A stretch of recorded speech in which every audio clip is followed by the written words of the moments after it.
Hello students, welcome to Joy of Learning English. இன்னைக்கு நாம பார்க்க போற lesson Homophones. What are homophones? Homophonesனா என்ன?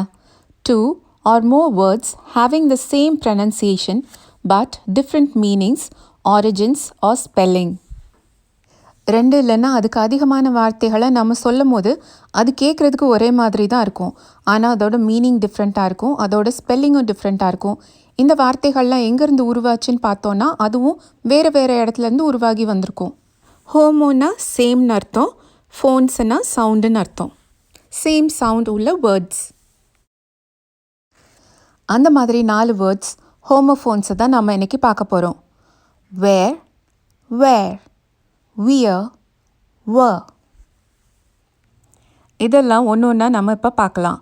ஃபர்ஸ்ட் நம்ம பார்க்க போகிறது வேர். வேரை நம்ம எங்கெல்லாம் யூஸ் பண்ணுவோம்? In or what place, position or location.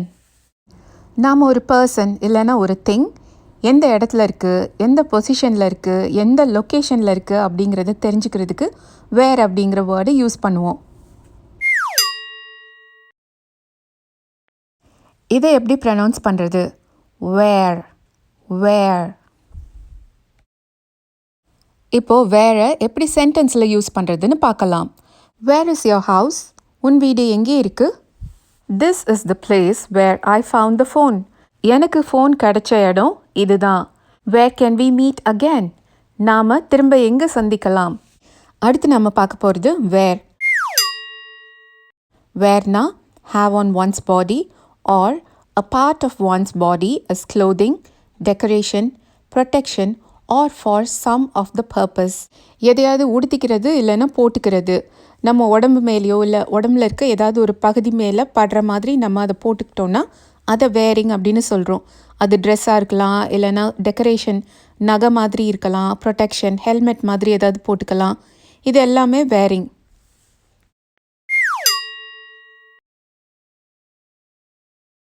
வேர்ன்ற வேர்டுக்கு இன்னொரு மீனிங் டேமேஜ் ஆர் இரோட், அதாவது தேஞ்சு போகிறது இல்லைன்னா அரிச்சு போகிறது. இதை எப்படி ப்ரொனவுன்ஸ் பண்ணுறதுன்னு பார்க்கலாம். ஏற்கனவே நம்ம பார்த்தோம் இல்லையா, வேர் எங்கே, அதே மாதிரி தான் இதையும் ப்ரொனவுன்ஸ் பண்ணணும். வேர், வேர். இப்போது வேரை எப்படி நம்ம சென்டென்ஸில் யூஸ் பண்ணுறதுன்னு பார்க்கலாம். ஐ ஆம் வேரிங் அ நியூ ட்ரெஸ். நான் ஒரு புது ட்ரெஸ் போட்டிருக்கேன், புது ட்ரெஸ் உடுத்தியிருக்கேன். I don't wear heavy makeup. நான் நிறையா அதிகப்படியான மேக்கப் போட்டுக்க மாட்டேன். அடுத்து வேர், டேமேஜ், இரோஷன் அந்த மீனிங்கில் பார்க்கலாம். Better wear out then rust out. Rust அவுட்னா துருப்பிடிச்சு போகிறது. வேலை செய்யாமல் துருப்பிடிச்சு போகிறத விட வேலை செஞ்சு ஓஞ்சு போகலாம், தேஞ்சு போகலாம் அப்படின்னு அர்த்தம். அடுத்து நம்ம பார்க்க போகிற வேர்ட் வியர். வியர் அப்படிங்கிறது VR. இது ரெண்டோட கன்ட்ராக்ஷன், இது ரெண்டோட சுருக்கம் தான் வியர். ஏ எடுத்துட்டு அதுக்கு பதிலாக ஒரு அப்பாஸ்ட்ரஃபி போடுறோம்.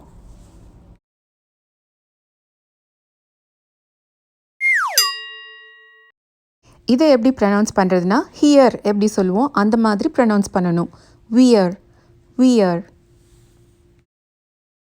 வியரை எப்படி சென்டென்ஸில் யூஸ் பண்ணுறதுன்னு பார்க்கலாம்.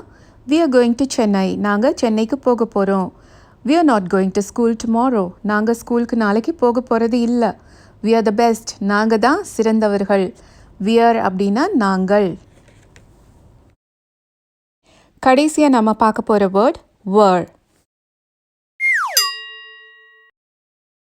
Were is one of the forms of to be verb. Were is the past tense of are.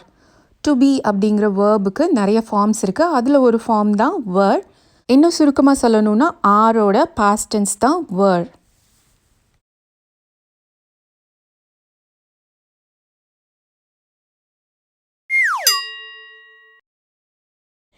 were எப்படி ப்ரொனவுன்ஸ் பண்ணணும்னா her மாதிரி ப்ரொனவுன்ஸ் பண்ணணும். were, were. இப்போ வேரை எப்படி சென்டென்ஸில் யூஸ் பண்ணுறதுன்னு பார்க்கலாம். We were playing in the park. நாங்கள் பார்க்கில் விளையாண்டுட்டு இருந்தோம். They were here yesterday. நேற்று அவங்க இங்கே இருந்தாங்க. When I was a kid, my parents were very strict.